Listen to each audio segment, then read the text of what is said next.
যে আল্লাহ এত মায়া করে বান্দা বান্দি বানাইলো, আল্লাহ বলেন রে বান্দা বান্দি,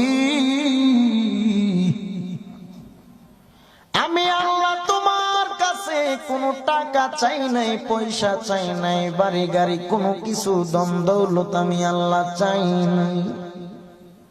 বলে আল্লাহ তুমি কি চাও? আমার আল্লাহ বলেন রে মানুষ, আমি আল্লাহ তোমার কাছে চাই ইল্লা লিয়াবুদু। আল্লাহ রাব্বুল আলামিন বলেন আমি আল্লাহ জিন এবং মানুষ বানাইলাম একমাত্র আমি আল্লাহর ইবাদত করার জন্য, ভিন্ন কারো ইবাদত চলবে।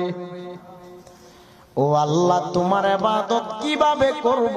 আল্লাহ রাব্বুল আলামিন বলেন আমি আল্লাহকে যদি কেউ পেতে চাও তোমরা, আমি আল্লাহ রাসূলের আদর্শের মালাটা গলায় লাগাইয়া, আমি আল্লাহর সাথে প্রেমের ডরি লাগাইয়া দে, আমি আল্লাহ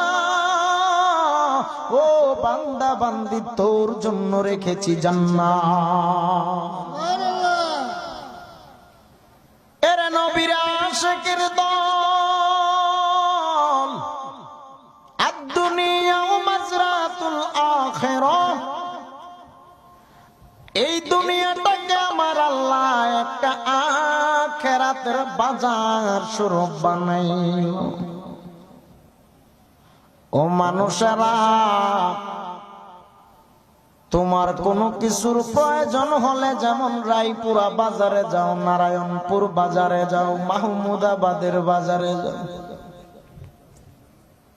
বাজারে গেলে তোমার যা প্রয়োজন তুমি সব ক্রয় করতে পারো।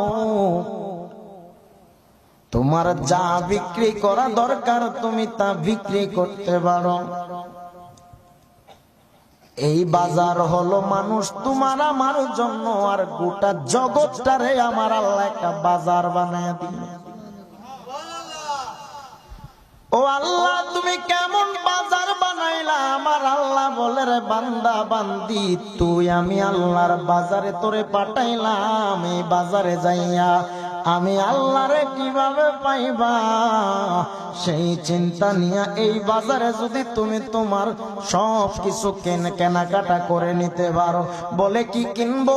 আল্লাহ বলে রে মানুষ, আমি আল্লাহ তোরে বানাইলাম নামাজ পড়, নামাজ পড়, নামাজ পড়। তুই বান্দা বান্দি নামাজ পড়লা, পড়ো না। এই এলাকার অনেক মানুষ আছে নামাজ পড়ে না, আসেনি?